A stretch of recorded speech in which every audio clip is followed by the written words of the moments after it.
Hi there everyone. Yeah, no prizes for guessing what today's video is going to be about. It's the absolutely massive story that has emerged over the last 24 hours ago about Boli Bolingoli. It's turning into a little bit of a scandal and I'm going to try and break it down on this video on the 67 Hail Hail channel. So yeah, I've been waiting for the right time to do this video. Obviously the news was first broken by the Scottish Sun, I think, on Monday evening. I felt it was better to wait a little bit just until we get some of the fallout from it today. Nicola Sturgeon has been speaking during her daily briefing, as has Neil Lennon in the pre-match press conference ahead of the St Mirren game. That game seems in real doubt now. It doesn't seem like that match is going to happen, nor is the game on Saturday against Aberdeen, although I expect that probably to be confirmed shortly after me recording this video. However, I just felt it was the right time to do this video and we can let you guys know exactly what's going on at the moment, what I think, and obviously we can get your thoughts in the comments below as well. So this is what we know so far. Our left back Boli Bolingoli left the country to go to Spain, believed to be Malaga, from Prestwick Airport between Monday and Tuesday last week. Now, Celtic were given time off after a victory over Hamilton on Flag Day. It was originally reported by some sources, although it was mainly rumours on Twitter, that Neil Lennon had given the first team as many as 4 days off. However, that has now been confirmed as just 2 days off by the gaffer. In that time, Bolingoli decided to go from Scotland to Spain. We don't know the reason for him going. Again, there's loads of various rumours, but nothing confirmed there. And effectively, he then returned to Scotland. As you may know from the news, that if people go to Spain at the moment and return to Scotland or the UK, they have to then embark on a 2-week quarantine just due to the rising coronavirus rates of cases in Spain. Now, Bolingoli featured on Sunday, so he obviously didn't do that at all, and that's where the real problem comes now.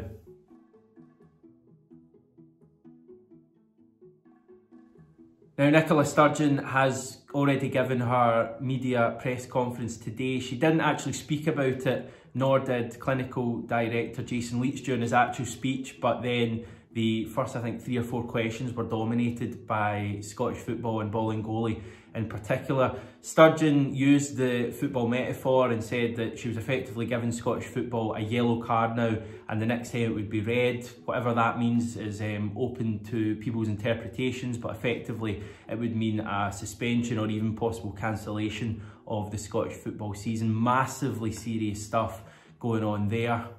She also said that she expected not to see Celtic nor Aberdeen, who have obviously had their own troubles, play in the minimum of the next week. Now that means that our game against St Mirren on Wednesday looks in massive jeopardy. In fact, I would expect that to be called off in the coming hours, as would the game on Saturday, ironically against Aberdeen, as well as Aberdeen's game against Hamilton this midweek. Now beyond that, who knows? Obviously this is Tuesday recording this. A week from now we are scheduled to play KR Reykjavik in our first Champions League qualifier in Glasgow. Is that game now in jeopardy? Who knows there? We know that UEFA have already said that teams could forfeit qualifiers if they can't fulfil the matches, although that was mainly believed to be down to travel restrictions. Obviously that wouldn't be in place for us on Tuesday, but if the government are telling the authorities effectively that Celtic shouldn't be playing, how would that then work in terms of UEFA matches?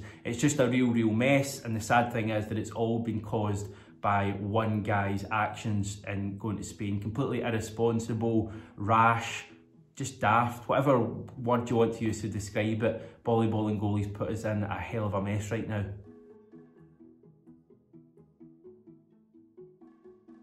Now, Neil Lennon has since spoken as well, just about 10 or 15 minutes ago as I'm recording. He says that he and the club are livid with Bolingoli. He says that they were completely unaware that the Belgian had left Scotland during the break, the 2-day break that the team were given between the Hamilton and Kilmarnock matches. Lennon says that the players were told not to leave the country during this break, and that they since found out about the reports of Bolingoli doing so. He was quizzed about it and admitted to what he had done. Lennon says that he wasn't even wanting to hear an explanation from Bolingoli due to how he's feeling about the whole situation. He was also quizzed about whether Bolingoli will be able to play again for Celtic, and he effectively said that he'd find it difficult, but he also refused to answer the question of whether he would be in his plans in future times. I think it's fair to say that Bolingoli's time at Celtic is up. This obviously comes after the club posted an incredible statement when you look at it. I've never seen any football club, I don't think, be so critical towards one of their own employees in terms of a football player, but the statement from Celtic was bang on. They criticised Bolingoli's actions, just for putting so much at stake, completely irrational behaviour from the Belgian, and it now remains to be seen whether he will still be a Celtic player in the coming days. I mean, will the club look to terminate his contract? That's certainly what lots of fans, including myself, want to see them do. There is an argument about the money, the fact that we shelled out $3 million for this player, and to terminate his contract would obviously see us lose that money completely. But I would argue that he's not worth $3 million anyway, at a good point, never mind right now when he's acted the way he has, and by terminating his contract we could possibly save some of the wages. So I think Celtic need to make a real big statement here and cut all ties with Bolingoli, because the way he's acted is probably about as bad as I can recall any Celtic player ever acting in the history of watching the club. Going forward, you only had to listen to Nicola Sturgeon and National Clinical Director Jason Leach's comments about Scottish football and the fact that we are very much on our last warning. The well-documented fiasco surrounding the 8 Aberdeen players who went out after their game against Rangers the weekend prior has already put the game under massive pressure from the government, and this obviously won't help. And from a Celtic point of view as well, with so much on the line this season, it's massively worrying.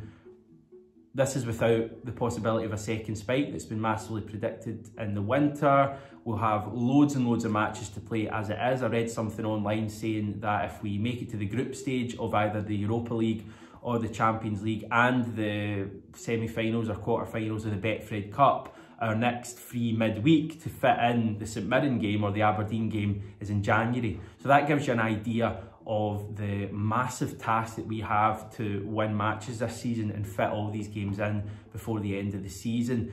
Also added to that, the fact is, and I hate to say it, but by the next time we play, Rangers could be 11 points clear of us if they win all their matches. Now, again, this is completely Celtic's fault in many ways, as much as it's Bolingoli's fault. I think the club also has to take some sort of responsibility for that. We've put ourselves in this position when it was completely unnecessary to do so, but the fault and the blame does effectively rest at the door of one man, and he's put us in a massive situation here. We've now got a bit of a struggle on to win 10 in a row, and I don't say that lightly. I think it's a big task we've got ahead with all the matches we're going to have to fit in now, and all the other various things that could come with it. And for me, that's just one of the key reasons why the club need to make an example of Bolingoli and get rid of him. I know that many of you may think also that Leigh Griffiths should perhaps be set for the same fate. I would argue that what he has done is incomparable to Bolingoli in terms of, you know, where you place the breaches. Bolingoli's act is much worse for me, not to say that Griffiths is innocent in this either. So yeah, just a really damaging situation and really negative stuff for the club and what should have been a really positive start to the campaign. We obviously dropped points against Kilmarnock on Sunday. If you want to see a bit of reaction to that, you can look in the previous video on the channel. It was me and David yesterday chatting about that. We've got lots more to come the rest of the week, including Jackie McNamara picking his ultimate 5-a-side team, not to be missed. That was really good when me, John and Jackie recorded that not too long ago. But yeah, needless to say, there'll be far more to come from this Bolingoli situation over the coming 48 hours or so. If there is anything massive that breaks, we'll let you know on the channel and give you a bit of feedback. In the meantime, please comment below if you've got any thoughts on what's happened. I know you guys and girls well, as you always like to do. And also, if you've not yet managed to subscribe to the channel, we really would appreciate you doing that as well. Until next time, take care and hail hail.